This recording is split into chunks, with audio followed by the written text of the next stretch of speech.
Hello दोस्तों, मैं are के दोस्तों स्वागत है आपका हमारे इस फार्मर 1007 के छोटे से यूट्यूब चैनल पर।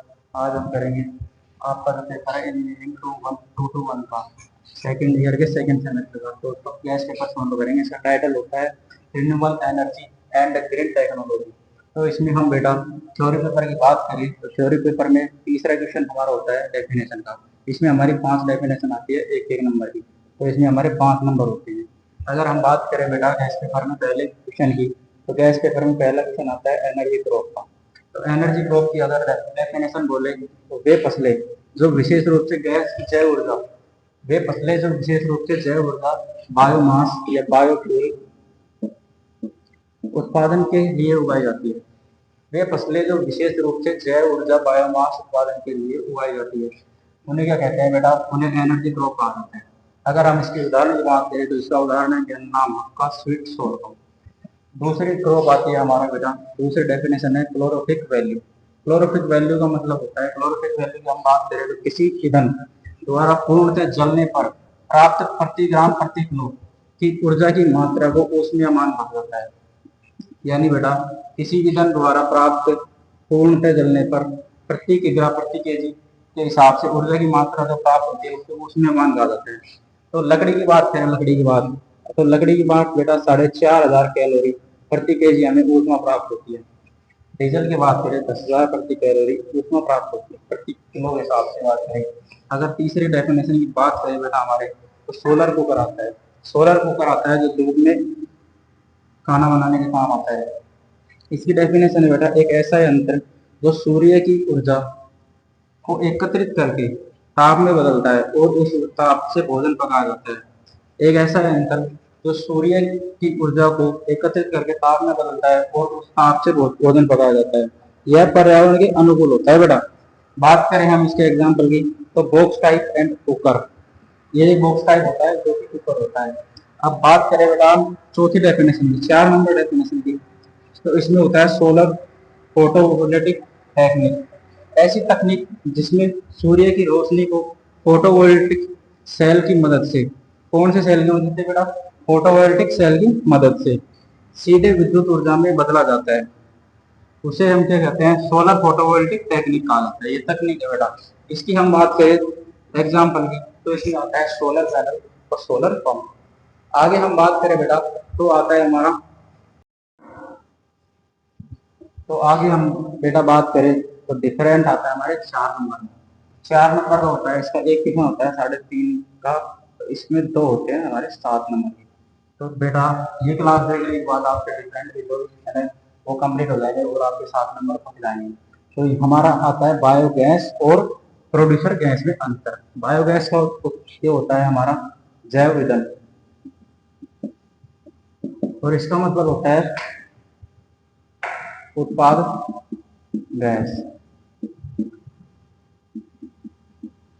अगर बेटा हम बात करें कैलोरी मान की, तो बायोगैस का कैलोरी मान होता है इसमें उच्च लगभग 20 से 25 mega joule per metre cubic होता है। अगर हम प्रोड्यूसर गैस की बात करें तो इसका इसकी तुलना में बायोगैस की तुलना में निम्न होता है, जो कि लगभग 4 से 6 mega joule per cubic metre होता है। अगर हम कच्चे माल की बात करें तो इसमें पशु का गोबर, कृषि अपशिष्ट, सीवेज, औद्योगिक जैविक अपशिष्ट आते हैं। अगर और प्रोड्यूसर गैस में आता है लकड़ी, कृषि अपशिष्ट, फसल अवशेष, चावल की भूसी। प्रदूषण बात करें हम, तो प्रदूषण अपेक्षाकृत स्वच्छ जलने वाला ईंधन कम प्रदूषण होता है। अपेक्षाकृत जो स्वच्छ जलने वाला ईंधन होता है, जो हमारा बायोगैस है, वो ईंधन कम प्रदूषित होता है।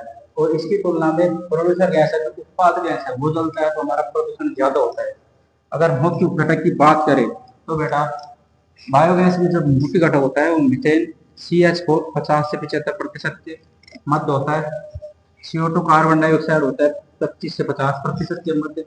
H2S होता है और नाइट्रोजन इसके मुख्य घटक होते हैं। अब प्रोड्यूसर गैस की हम बात करें बेटा, तो प्रोड्यूसर गैस का मुख्य घटक होता है नाइट्रोजन, सल्फर, हाइड्रोजन और कार्बन डाइऑक्साइड। नाइट्रोजन की मात्रा होती है 40 से 50%, हाइड्रोजन की मात्रा होती है 10 से 20%, कार्बन डाइऑक्साइड की मात्रा होती है 5 से 15%। तो बेटा ये आपको अच्छे से समझ में आ गया होगा, इसको आप देख लेना। ये अच्छे से आप कल परसों 3 तारीख के पेपर में छपने वाला है। अगर हम बेटा दूसरे बात करें तो दूसरा अंतर होता है फिक्स्ड बेड गैस पर एंड फ्यूलाइज्ड गैस बेड गैस पर। तो इसमें हम अंतर की बात करें कार्बन परिवर्तन। कार्बन परिवर्तन जो होता है उच्च कार्बन रूपांतरण क्षमता रखता है। कौन? फिक्स्ड टाइप का जो बायो ये होता है गैसी पर ये, और इसकी तुलना में ये होता है फ्लूइड बेड, ये होता है मध्य में निम्न कार्बन रूपांतरण क्षमता रखता है। अगर हम इसके यूज की बात करें तो यूज इसका होता है बेटा छोटे पैमानों पर अनुप्रयोग के लिए उपयुक्त होता है। छोटे पैमाने पर अनुप्रयोग के लिए उपयुक्त होता है बेटा। इस ये होता है बड़े पैमाने पर औद्योगिक अनुप्रयोग के लिए उपयुक्त। बड़े पैमाने पर यानी लॉन्ग एरिया के लिए औद्योगिक अनुप्रयोग के लिए प्रयुक्त होता है बेटा।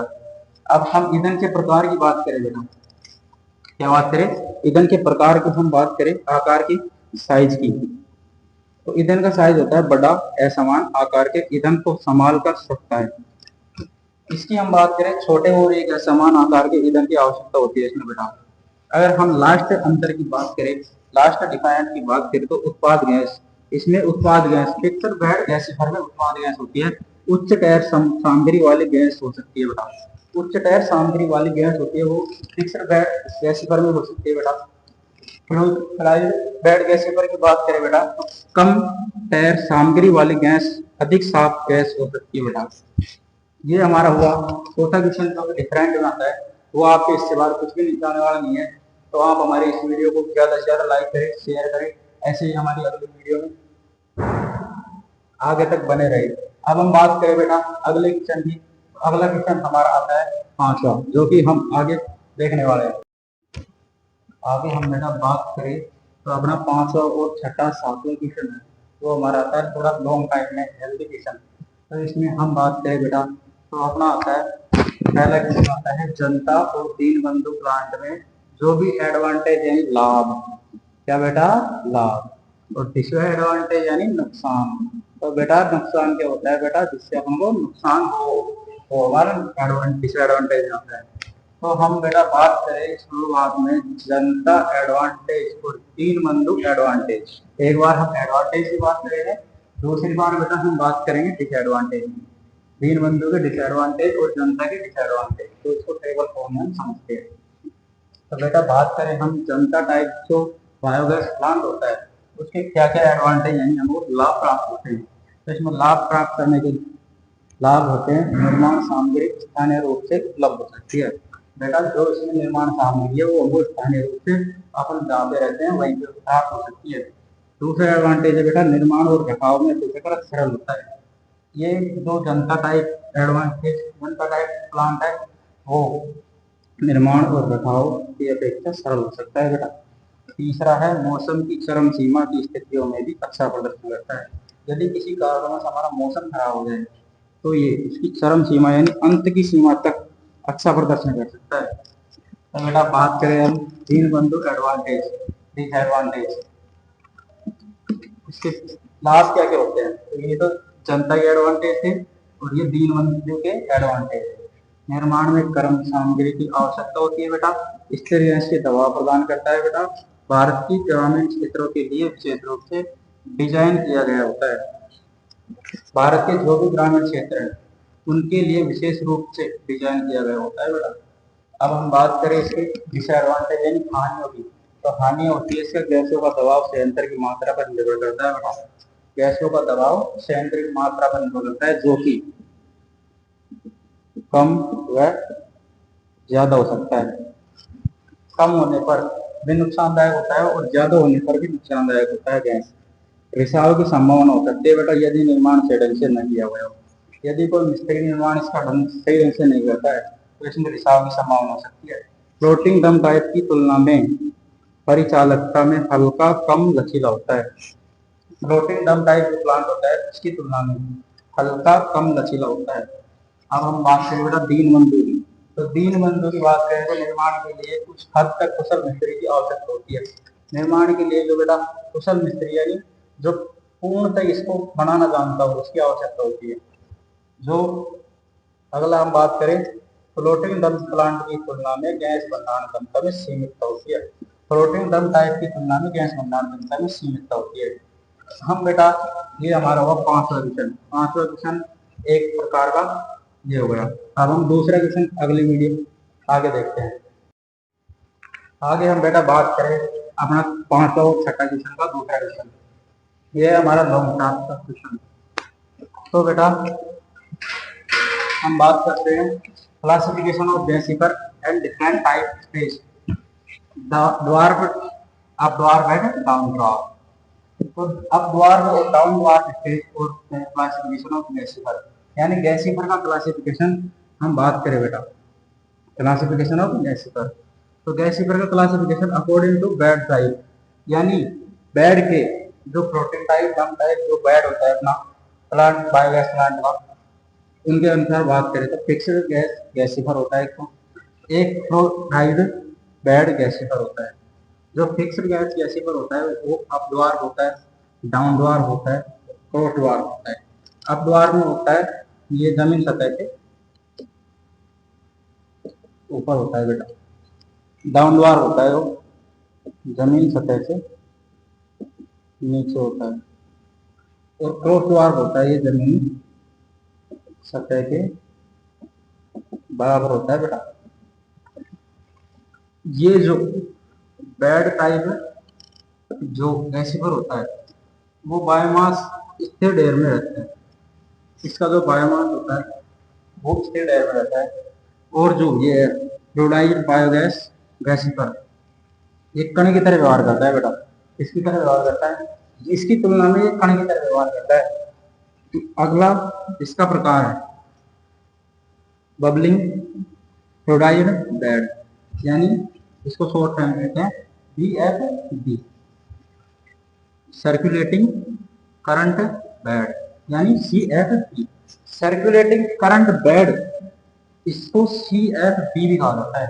सर्कुलेटिंग यानी जाता रहता है, यानी कि जो अपनी सैलरी होती है बेटा, सैलरी यानी डंग प्लस वाटर, इसमें ये अनुपात लिया जाता है 1:2 में। यानी बेटा 1 किलो गोबर होता है तो 2 किलो पानी देना होता है बेटा, जो कि ऊपर से आता है और ये बायोगैस या बायोफ्यूल में परिवर्तन होते हैं, वापस इसको खाद और उसके मैन्योर के रूप में हम उपयोग कर सकते हैं। अब हम बात करें बेटा डिफरेंट स्टेज की, डिफरेंट स्टेज ऑफ अपद्वार एंड डिफरेंट स्टेज ऑफ डाउनद्वार गैसीफर की। तो हम बात करें बेटा इसको असिडोन, ये सबसे नीचे जहाँ ठंडी राख जमा होती है। असिडोन का मतलब होता है बेटा ये सबसे नीचे और जहाँ ठंडी राख जमा होती है वो उसकी पहली स्टेज होती है। दूसरी स्टेज की बात करें बेटा दहन क्षेत्र। दहन क्षेत्र यानी राख के ऊपर जिसका दहन होता है, जहाँ गैसीकरण एजेंट बायोमास के प्रति क्रिया करता है। राख के ऊपर जहाँ गैसीकरण एजेंट बायोमास के प्रति क्रिया करता है। तीसरी स्टेज की बात करें न्यूनीकरण क्षेत्र। दहन क्षेत्र के ऊपर यानी जहाँ दहन जलता है यानी आग लगती है जहाँ पर, उसके ऊपर यह गर्म क्षेत्र होता है। पायरोलाइसिस क्षेत्र, पायरोलाइसिस क्षेत्र की बात करें बेटा न्यूनीकरण क्षेत्र के ऊपर होता है। न्यूनीकरण क्षेत्र के ऊपर सुखाने का क्षेत्र यानी ड्राइंग एरिया।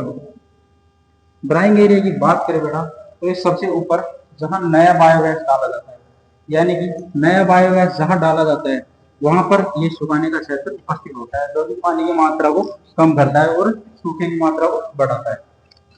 गैसीफर डिफरेंट, अगर बेटा हम बात करें डिफरेंट स्टेज ऑफ डाउन द्वार गैसीफर की, तो ये तो हो गया अपना अपद्वार गैसीफर, ये अपना डाउन द्वार गैसीफर। तो इसका सुखाने का क्षेत्र है वो सबसे ऊपर जहाँ बायोगैस सूखता है। इसका सुखाने का क्षेत्र जहाँ सबसे ऊपर होता है, एक टॉप लेवल पे होता है बेटा, जहाँ अपना बायोगैस या बायोमास ड्राई होता है।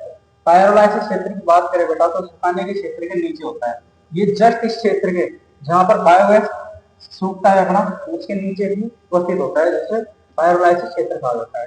दहन क्षेत्र की बात करें बेटा जहाँ पर आग लगने वाला क्षेत्र, आग लगने वाला क्षेत्र ये होता है पायरोलाइसिस क्षेत्र के जस्ट नीचे होता है बेटा, आग लगने वाला क्षेत्र जिसे हम दहन क्षेत्र कहा जाता है।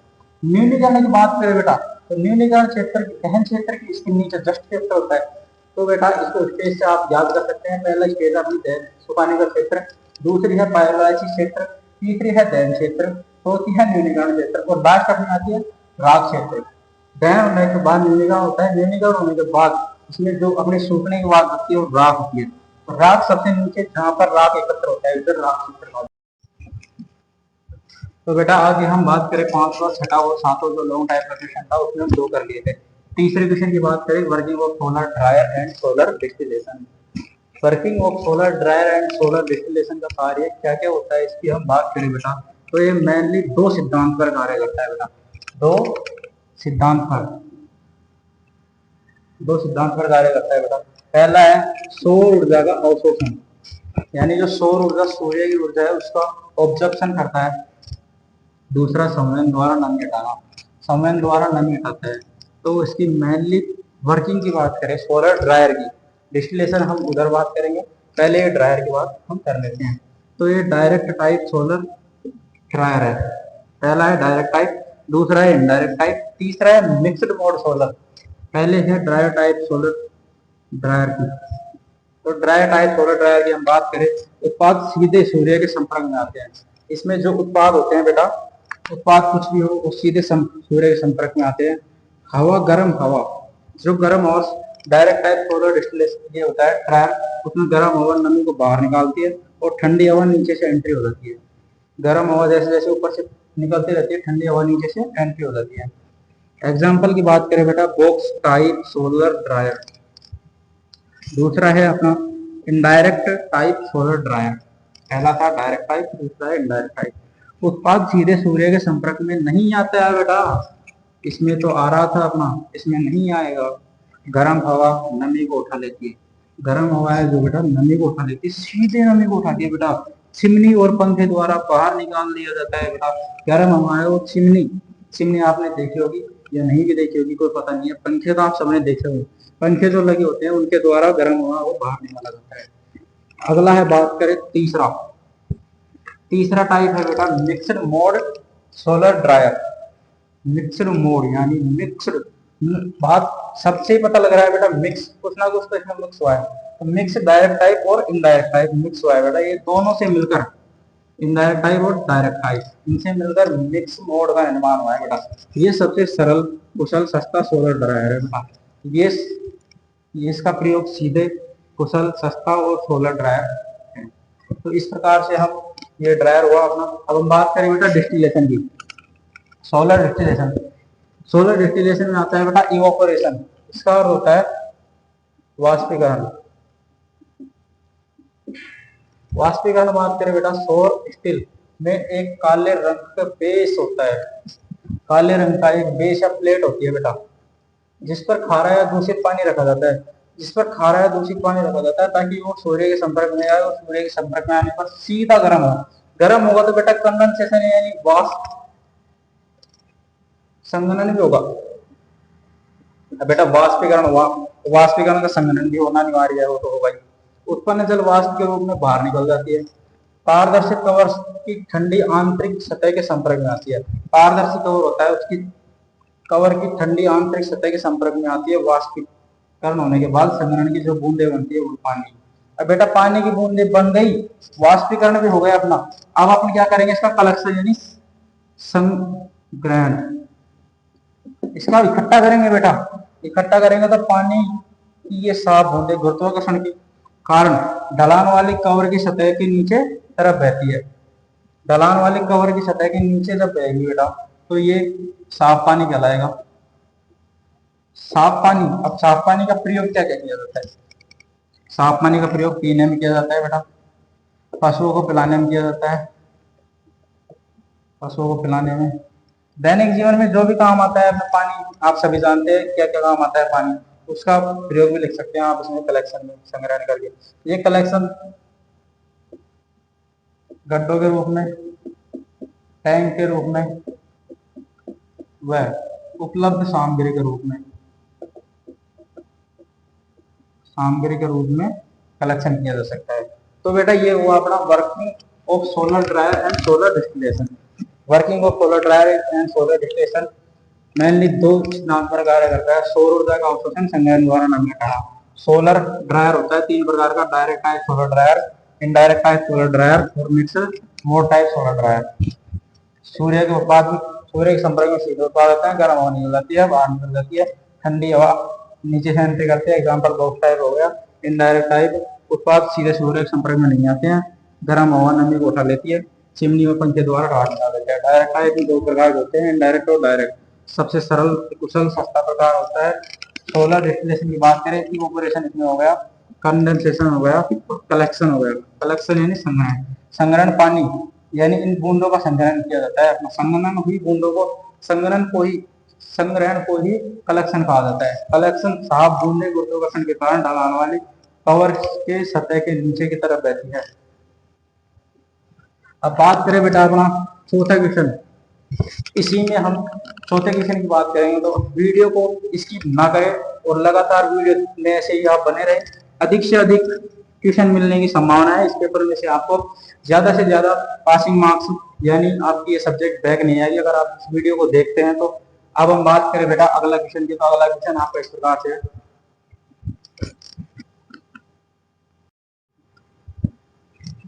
तो बेटा आपने 4 क्वेश्चन होगा था, तो आप 3 क्वेश्चन हो गए थे। तो छोटा क्वेश्चन हम देखते हैं 7वें 5वें 6ठे का लॉन्ग टाइप का जो क्वेश्चन आता है उसमें छोटा क्वेश्चन देखते हैं। विंड मिल और विंड टर्बाइन क्या है, इसके अंतर डेफिनेशन के रूप में हम देखते हैं। कंपोनेंट ऑफ विंड मिल हम देखेंगे इस क्वेश्चन में। और हाँ एक बात और बता दूं, हर क्वेश्चन का आपको डायग्राम पे देख लेना है। डायग्राम हर क्वेश्चन में पूछा जाता है बेटा, तो डायग्राम आपको अच्छे से तैयार कर लेना है, प्रैक्टिस आपको अच्छे से कर लेनी है, और उनके जो नाम दर्शाए जाते हैं वो आपको अच्छे से तैयार कर लेना है। तो हम बात करें बेटा विंड मिल और विंड टर्बाइन क्या होता है। विंड मिल वे उपकरण होते हैं जो पवन ऊर्जा का यूज यांत्रिक कार्य करने के लिए किया जाता है। विंड मिल की बात करें बेटा, तो विंड मिल वे उपकरण होते हैं जो पवन ऊर्जा का यूज करके यांत्रिक कार्य करने के लिए किया जाता है। कार्य प्रणाली हम बेटा इसकी देखें, विंड मिल की कार्य प्रणाली हवा के बल से ब्लेड घुमाते हैं बेटा, ये हवा के बल से ब्लेड घूमते हैं बेटा। आउटपुट की बात करें बेटा, तो यांत्रिक ऊर्जा इसका आउटपुट होता है। आउटपुट यानी कि जो इनपुट लगा के आपको आउटपुट मिलता है वो आपको यांत्रिक ऊर्जा के रूप में ऊर्जा प्राप्त होती है बेटा। विंड मिल से यांत्रिक ऊर्जा के रूप में आउटपुट प्राप्त होता है। एग्जाम्पल की बात करें बेटा उदाहरण की, तो उदाहरण विंड मिल का होता है पारस्परिक पवन चक्कियां। विंड मिल का उदाहरण होता है पारस्परिक पवन चक्कियां। अब विंड टर्बाइन की बात करें बेटा, विंड टर्बाइन होता है ये आधुनिक पवन ऊर्जा का उत्पादन का मुख्य घटक है। आधुनिक पवन ऊर्जा उत्पादन का एक मुख्य घटक है बेटा। कार्य प्रणाली की हम बेटा बात करें, हवा के बल से एक ब्लेड घूमता है जो एक जनरेटर को घुमाते हैं। क्या बेटा, हवा के बल से एक ब्लेड घूमते हैं, ब्लेड लगे होते हैं वो घूमते हैं हवा के बल से, जो एक जनरेटर को घुमाते हैं जिसमें बिजली उत्पन्न होती है, जो कि घरों और फैक्ट्रियों आदि में काम में ली जाती है, लाइट आपको प्रोवाइड की जाती है। आउटपुट की बात करें बेटा, तो विद्युत ऊर्जा, इधर तो अपन को यांत्रिक ऊर्जा प्राप्त हो रही है बेटा, इसमें होती है विद्युत ऊर्जा प्राप्त। एग्जाम्पल की बात करें, उदाहरण की बात हम करें, आधुनिक पवन फार्मों में देखे जाने वाले बड़े पवन टर्बाइन, आधुनिक पवन फार्मों में देखे जाने वाले बड़े पवन टर्बाइन। अब हम बात करें बेटा कंपोनेंट ऑफ विंड मिल, यानी कि विंड मिल के क्या क्या कंपोनेंट होते हैं उनकी हम बात करें, किन किन से विंड मिल बना होता है। तो हम बात करें बेटा विंड मिल की कंपोनेंट की, तो पहला इसमें आता है ब्लेड। ब्लेड होती है बेटा आधुनिक टर्बाइनों में 2 या 3 ब्लेड हवा की गति, ऊर्जा की घूर्णी गति ये परिवर्तन करती है। जो इसमें 2 या 3 ब्लेड लगी होती है बेटा वो ऊर्जा की गति, ऊर्जा की घूर्णी गति में परिवर्तन करती है। ऊर्जा की गति को, ऊर्जा यानी हवा की गति को ऊर्जा की घूर्णी गति में परिवर्तित करती है। अब दूसरा बेटा आता है हब।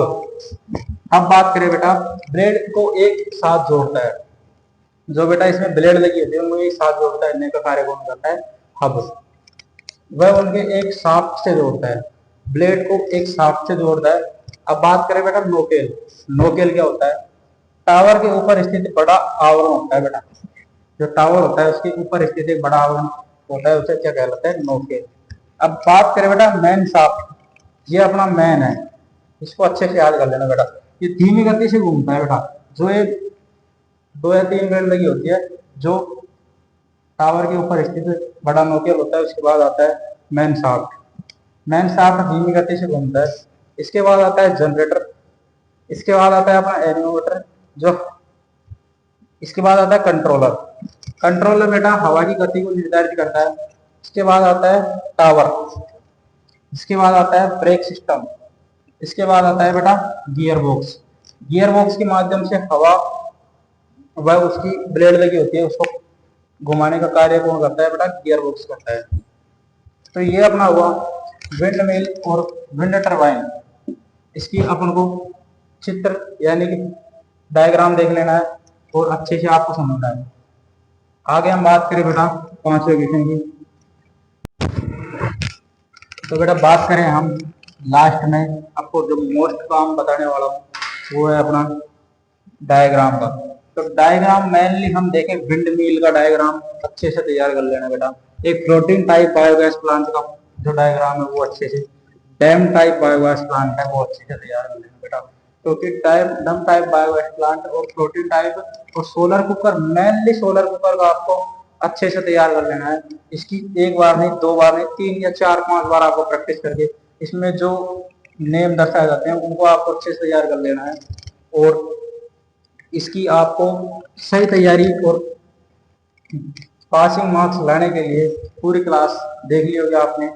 ऐसे बने रहे हमारे यूट्यूब चैनल फार्मर.007 पर। आपको डेली अलग अलग तरीके से पेपर सोल्व करवाया जाएगा, अलग अलग फैकल्टी के द्वारा पेपर सोल्व करवाया जाएगा आपको। और हमारा डेली टाइम 8 बजे का होता है जो कि गेस्ट पेपर डाला जाता है आपको। तो थैंक्स फॉर वॉचिंग। लाइक कीजिए, सब्सक्राइब कीजिए और चैनल को सब्सक्राइब कीजिए। इसकी आपको पीडीएफ हमारी व्हाट्सएप ग्रुप के माध्यम से प्रोवाइड करवाई जाएगी। व्हाट्सएप ग्रुप के माध्यम से अगर आप व्हाट्सएप ग्रुप में नहीं ऐड है हमारे, तो आपको नंबर 86 96 76 07 69 या 96 80 99 92 40 पर कॉल या मैसेज करके आप हमारे व्हाट्सएप ग्रुप में ऐड हो सकते हैं, जिससे आपको समय पर नोट्स व पीडीएफ उपलब्ध हो सके। Thanks for watching.